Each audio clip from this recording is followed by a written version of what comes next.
this one might be a little controversial. I'm just like, girl, you know this is not going to sell. Leave this here. Hey, welcome back to my channel. If you're new here, my name is Gloria, and I am a full-time clothing reseller on Poshmark, eBay, Mercari, and Depop. And I decided to change the scenery to film this video, but I wanted to talk to you guys about some things that I completely stopped doing in my business that has helped me kind of keep growing instead of like declining, you know? And I did make a cute little list, so let's just jump in. The first thing is actually picking up outdated styles. Now, this one is kind of hard because outdated to me would not be the same as outdated to somebody else. So that is something to kind of remember. Personally, what I've done is I have chosen things that I've noticed that do not move, okay? If they don't sell in my closet, then I'm gonna just stop picking them up. And outdated is specific styles. So for me, bodysuits. I consider a bodysuit outdated unless it's from a great brand and you check the sell-through rate. So I know that I was able to sell a Wolford, I wanna say, bodysuit, knowing that bodysuits do not perform that well for me. I still picked it up because it was a great brand and I made sure that I priced it competitively. So I picked that one up and it sold very quickly. Now, when it comes to any other bodysuits for any other brands, I do not pick them up, and I come across them a lot at the Goodwill outlet. I can't be bothered with it, okay? The other one is a cowl neck, like, neckline. I think that they are good when it's from specific brands, like lag and look brands. I think you can get away with it when it comes to that. But if we are talking about just like a sweater from, I don't know, Saturday, Sunday, which was sold at Anthropology, you already know that that was probably produced during a time where cowl necks were like popular. That's no longer, sellable now. So that is something that I had to really like reel it in when it comes to finding pieces, because Anthropology has sold a lot of different brands throughout the years. And a lot of the styles that they sell from like older brands, you can tell that they're older styles and it was during a, specific era. And I personally feel like a cowl neck on a item that is not a lag and look brand or a mature brand is just a big no-go for me. And then another one is for dresses. It's like that high-low dress. Those look very dated. I feel like those were popular back when I was about to graduate high school, which was like around 2010, like high-low dresses where it's high in the front and like low in the back. Some dresses you can get away with if it's like a wrap dress with like a ruffle, like it's different type of styles. But if we're talking about straight up, like it's high in the front, low in the back, I just don't think that that's a good sellable style. So I do not bother picking that one up, because I remember watching a video a couple of months back. She just got into like, having a wholesaler, and this wholesaler sent her items that were decent brands, but they were old styles. It's kind of similar what I do to the buy sell trade store. So like, I know that this item is not great and it does not perform well, but the buy sell trade store is still stuck on that brand. So they're going to pick it up. So like back when I had noticed that skinny jeans or straight leg jeans were not performing as well as wide leg and baggy, I sold the buy sell trade store a lot of like decent brands that were straight leg and skinny jeans, and they bought them because at the time they weren't really, doing a good job at making sure what's trendy. And I'll be honest, I just sold to them recently. They're still not doing a good job. But that is something that you have to make sure that you are always like one step ahead, is not just trends like, oh, butter yellow, but like trends like actual styles. We all know that baggy and wide leg is like the it girl right now, okay? Barrel leg is also in. That was kind of like a micro trend, but it still works for some people. So they still like to look out for the barrel leg. But as far as like the skinny, I know a lot of people are saying skinny is in, but like, come on. How in is skinny, So I think that you just want to be very mindful of that. So when you're out there sourcing, don't pick up styles, even though it's from a good brand, and think that it's just going to sell because the good brand is going to carry it along. I've made that mistake so many times. I mean, through the years, like I've made that mistake. And it's times where I'm at the bins very recently where I'm just like, girl, this is not going to sell. leave this here. And it's hard because it's just like 6 months ago, I would have picked this up no brainer. And then you fast forward 6 months, that item is still listed. Nobody has shown interest in it. So it's about just you not wasting your time and wasting your sharing that Poshmark does. And just like that, time that it takes to delist the item and all of that to get it out your store. So that was another thing I do want to like briefly pop in and say. Someone did mention how they were, I don't want to say taken back, but they just were like, yikes, like, ooh, why would you do that when it came to me delisting and selling to a buy, sell, trade store? So I'll make this very quick. But when I delist now, it's a click of a button. Before, I would have to go to each platform and delist the item. So yes, very, very, very tedious back then. But now that I'm with Nifty, it's not a problem. But to add on to that, the reason why I would prefer to delist the item and sell it to a buy, sell, trade store is so I can make that money back and move it along. I personally, as a full-time reseller, I think if you're part-time or you're just getting into it, maybe you don't have to worry about that. But for me as a full-time reseller, my main goal is to make sure that I'm consistently bringing in items that people want to buy. And it's just a constant flow. I don't want to be that reseller that says like, hey, I'm just going to hang on to this because I spent time, buying this item, I spent time prepping this item, I've spent time photographing and listing this item. So I don't want to, waste more time by delisting it. I think that mindset is very, very, very bad when it comes to being a business owner. And if you think that way, I'm sorry, but I'm just going to be honest and I'm going to hold your hand when I say it. I think it's called sunken time fallacy, if I'm not mistaken. But you think that just because I put in time with this, I have to stick to it. It's the same where some people think that they should stay in a relationship because they've been in it so long. Absolutely not. If you guys watch any of my vlogs throughout the years, I ended a 7-year relationship and I love that man down, but I ended the relationship because I did not feel like I was getting the treatment that I deserved. And I think that just because I spent 7 years with him does not mean that I just got to stick it out, Granted, we are back together, but after a lot of growth and time apart, you already know. But I just don't think that it's smart just as a business owner to hold on to something for the sake of time spent on it, because other companies don't. Like, companies are not holding on to inventory because, oh, wait, I've already, spent money with my supplier, so I'm just going to wait for the right buy. Let it go. Like, make a little bit of money off of it and just go about your way. But if you do believe in that, let me know down below and let me know why, because I think that it's very interesting to really have that conversation because yeah, it's different for everybody. All right, the next one is non-matching sets. So with some brands, I used to be able to pick up like a top or a bottom and, be able to sell it. I have noticed as time went on when it comes to like pajama sets, that's not a smart thing to do. So when I do come across those brands that I love down, like 𝕃𝕀ℕ𝕂 or Soma or just pajama brands, I know that if I can't get the bottom or the top, then I have to leave it there. So that happens a lot with Soma. I love Soma's fabric. I feel like I can always get about 20 to 25 or sometimes 30 for their sets. However, I just don't think that it's smart to pick up mismatch or honestly non-matching sets. When it comes to some brands, you can absolutely do it, like Roller Rabbit. You could do it with what is that brand called? 𝕃𝕀ℕ𝕂𝕂. You can do it with Print Fresh.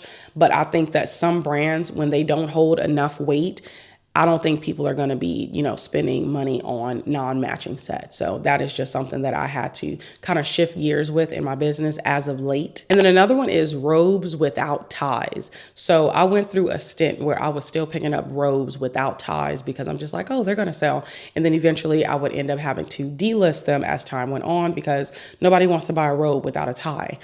So now if the item is like great, is the brand is great and the style is great, I will go ahead and pick it up without the tie, but I would have to be really, really, really, really, really sure of it selling.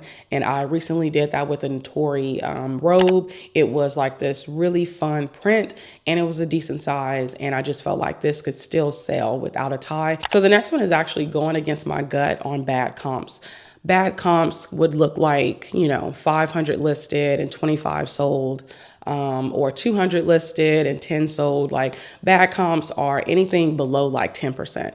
And then I'm just like, you know what? This one has a lot of factors. I still think I can sell it. And then I get home, I list it, and then it doesn't sell. And then I'm just like, damn, I should have just listened to my gut. So that is something that I have been changing as time went on, because I just don't like to have to delist so many items as time goes on.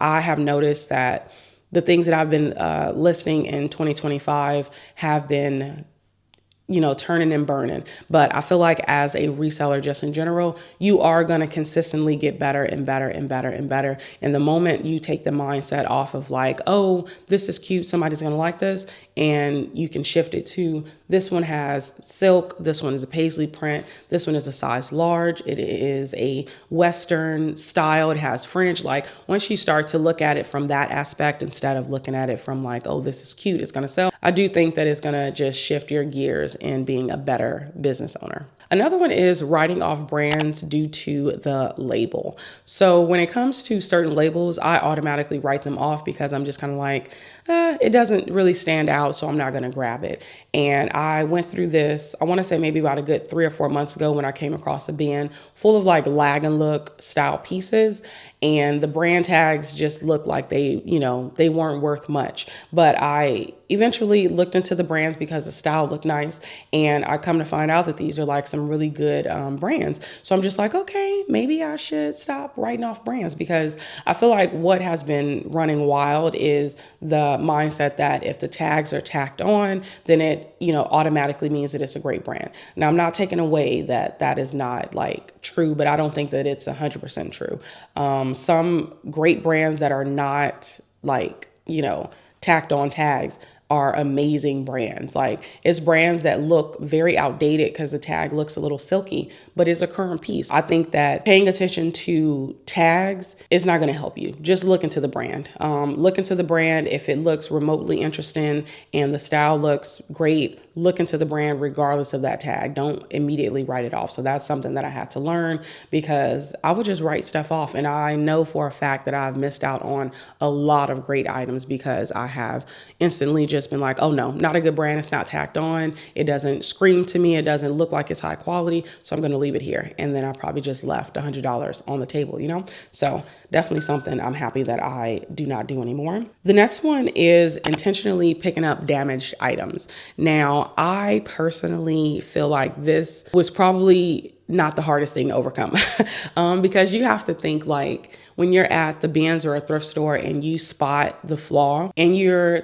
going back and forth with yourself, because a lot of times in the beginning I'm like, oh, this is a great brand, I can sell this for $25 to $30, I can just bring it down to $20 and somebody's going to buy it. Okay, what if it has a hole in it?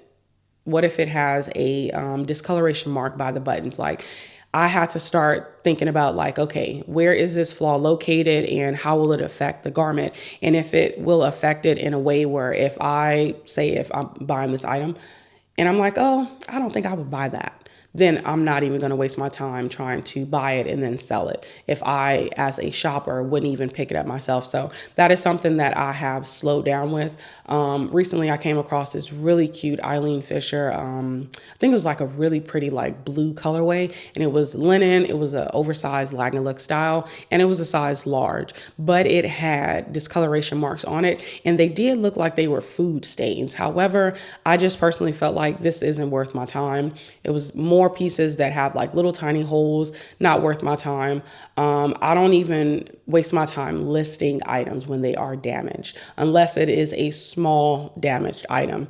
That is something that I've also had to kind of like shift into, because before it's just like, well, I've already spent my money, I'm just going to go ahead and list it, and I'll just list it low. It's going to be listed and then nobody's going to buy it, or they're going to buy it and then be like, oh, I didn't know that this was, flawed or whatever. And then you'll get a bad rating because you're like, well, I don't accept returns because I did state it in the description. And they're going to be like, oh, I didn't see it, or whatever the case is. So I think that that is something that was not that hard to stop doing. It's only hard when it's like a great brand and I'm just like, oh, this is my first time finding this. I gotta take it home.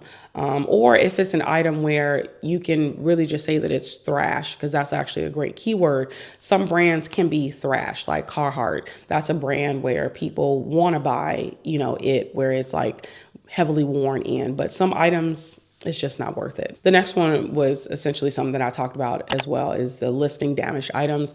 I don't even waste my time. I go ahead and damage it out and I throw it in the bin. This one might be a little controversial, but it is taking people's advice on how to run my business. I think that this one is kind of funny only because it makes me feel like, oh, you think you're better than me. And I can assure you that is absolutely not the case. I just think that I have made it to a point in my business where I know how to just run it on my own. People's input isn't necessary because I figured out what works for me in my business. And I'm just going to continue to do that. I am really happy with making $7,000 a month from my reselling business. I think that that is a successful number to me. I know a couple of years ago, 5,000 was a good success number to me. So I think that as we move through life in our business, and if you hone in on making sure that you are consistently trying to get better and better as a business owner, you will kind of quiet the noise in your ear that people are trying to push to you. I watch a decent amount of reseller content, and when people talk about things that work for them, I am not in a position in my business where I want to change anything. So I don't even really feel like, oh, let me switch this up in my business if it's working for them. Why would I when what I'm doing right now is working? Now, years ago, there were times where I'm just kind of like, man, like, I wish I could make more, or why am I, my items not selling for as much as theirs is selling for? And that is when you could be more susceptible to that information from other people that are successful in their business. So years ago, of course, we all watch Kaylee Lane, but years ago, I was watching her channel. This is back when I was pregnant. I'm not sure. It was like 3 years ago.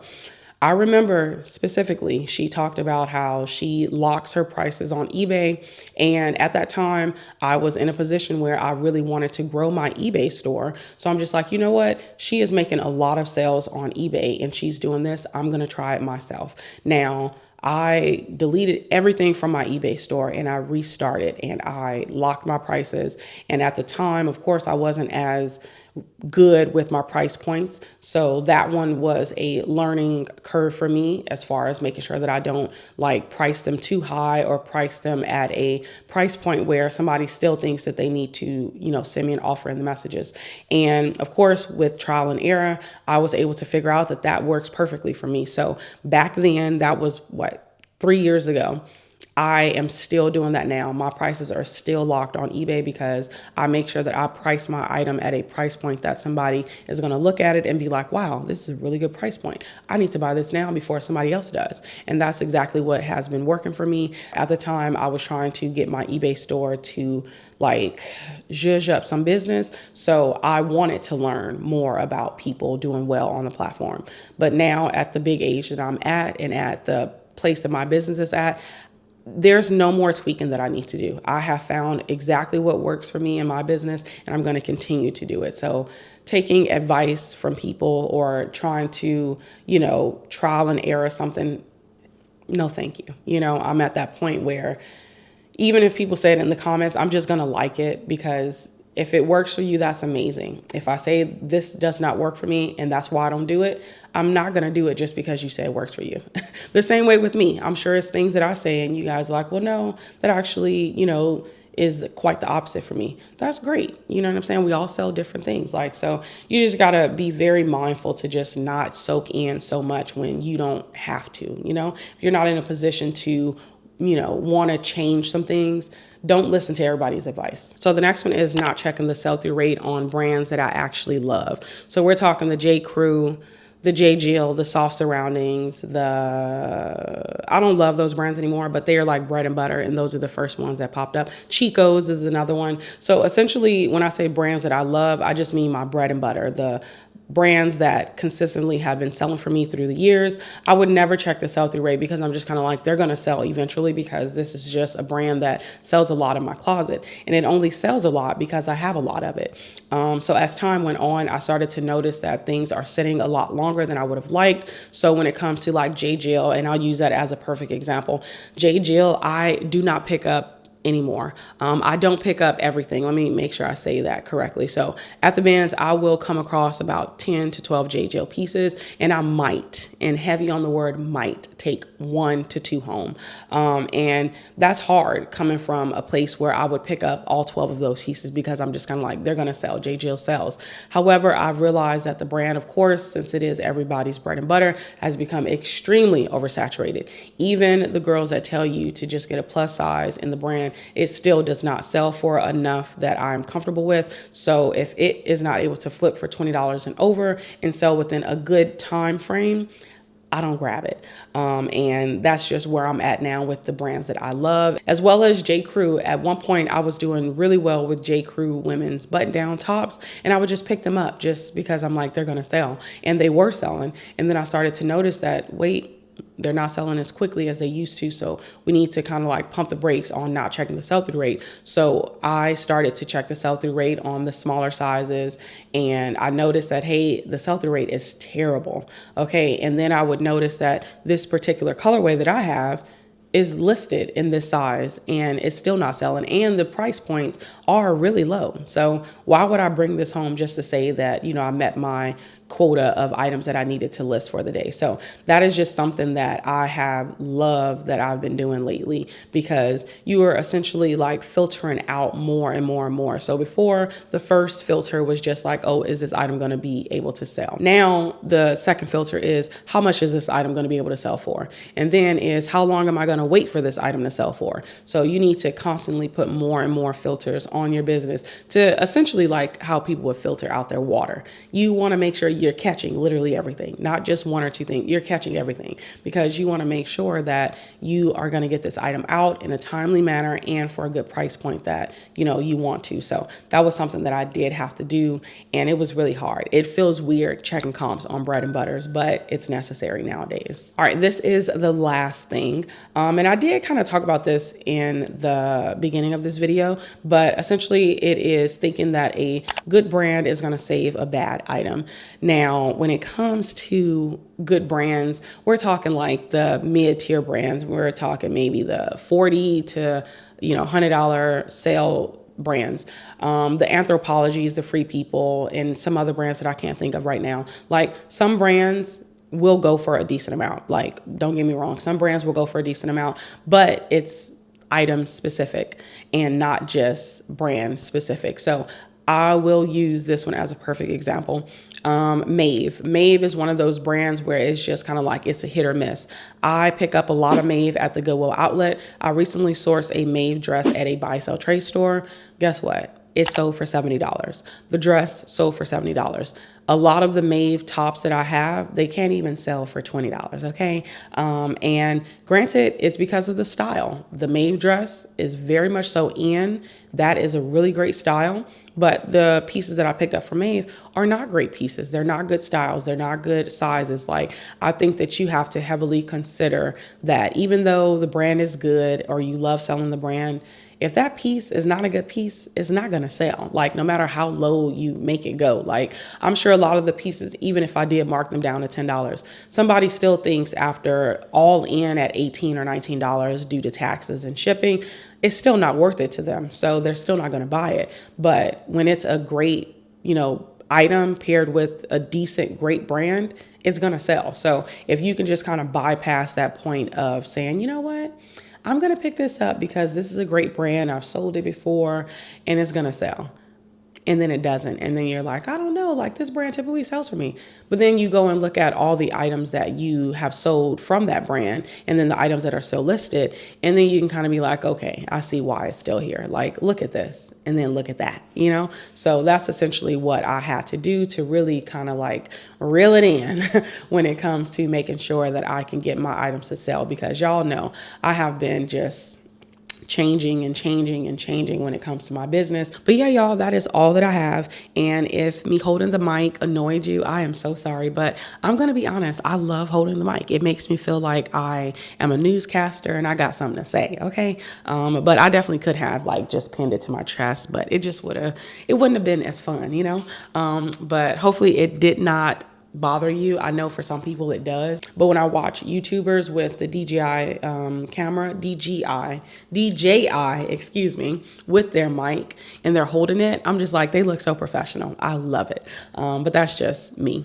But yeah, let me know down below some things that you had to stop doing in your business in order to grow as a business owner, because you already know I'm nosy. And if you've made it this far, please consider subscribing. If you like this type of content, please like the video. They have started this new thing called Hype, which I think is only on the mobile device. So if you are watching this from your cell phone, or if you're watching on your TV, grab your cell phone, click my video, and then just swipe across the comments and then hit the hype button so it can push me out to more people so they can find my channel. That is another way to support my channel, and it's free. But yeah, I guess I will see you on the next one. Bye.